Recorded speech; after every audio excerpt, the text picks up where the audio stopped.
How we doing today? What's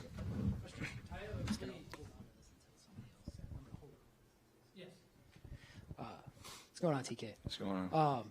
This is the third straight game. You guys clicked into gear right after halftime. What do you think the difference was today in this one? I mean, we've been making good adjustments at halftime. Not really schematically, but, just locking in to each other and kind of, making those eyeball contracts of what we got to do and really sit down and guard.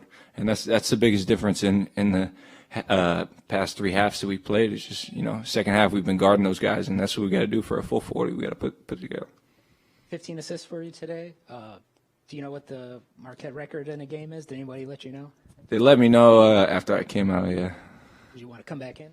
I mean, I can't focus on individual stats. I mean, obviously it's nice to have your name in the record books. But, I'm just focused on winning the game, and that's what we did.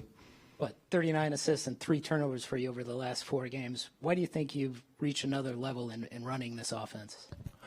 I mean, it's just my empowerment from the coaches. And, I mean, to have an assist, the guy's got to make shots. So, they've done a great job helping me help them. So, I mean, Cam with, how many do you have? 17, Stevie with 12. Oso 14, Chase 10. I mean, everybody's contributing. We, it's a different guy every night. So, we share the ball. We got a lot of guys that can do a lot of different things. Your 5 starters, that unit is like statistically, analytically, like one of the best units in the country. Why do you think you guys mesh so well together? On offense.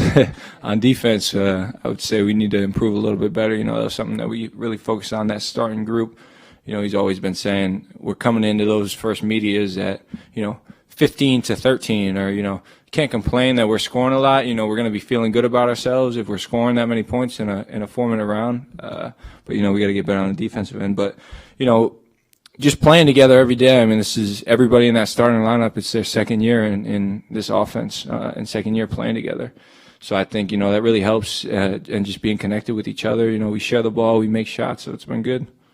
You and Oso in particular are kind of like the engine of the offense. How have your relationship on the court grown over the last couple of years? Yeah, it's really grown. It's taken a step forward this year. I mean, these past couple games, I mean, we're in sync out there, and I'm sure it shows to everybody that's watching. It's pretty fun to play with him. I mean, he's out there. He probably handles the ball maybe the second most on the team, making decisions from the top of the key spot. So it's been really special. I mean, it alleviates me so I can play off the ball, get to more cutting and stuff like that. So it's been good. Yeah, he dropped a nice dime for you, cutting to the basket for a layup. Just his passing ability. Do you think that's just natural? Does he think about this? Where do you think his passing ability comes from? I mean, it's probably a combination of everything. Watching film, just, being a player, being a basketball player. That's where, IQ and passing comes from. He's a really smart kid. We got a lot of really smart guys. But, he puts it all together out there.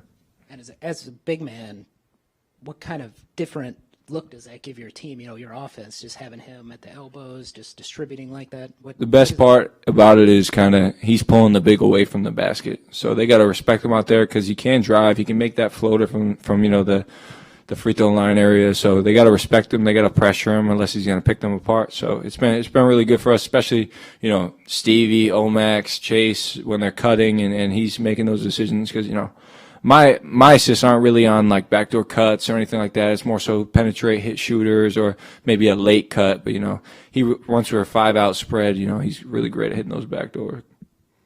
I think the 3 freshmen showed a little bit of what they could do today. Where have you seen the growth with them over the course of the season? Yeah, it's day by day. They kind of, when they first get here, it's a culture shock. I mean, they're shell shocked. They've never seen anything like this. They've never experienced anything like this before in their life. But, they've done a great job staying with it. It's not going to be everybody's night every game. Chase had 10.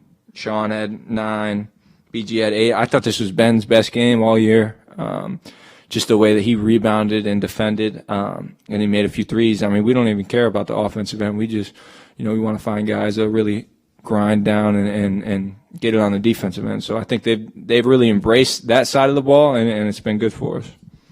They lost earlier this week, so they might not come in top 5. But the last time you guys played a top-ranked team, you guys played perhaps, your best complete game of the season. How do you kind of bottle what you did against Baylor and unleash against UConn?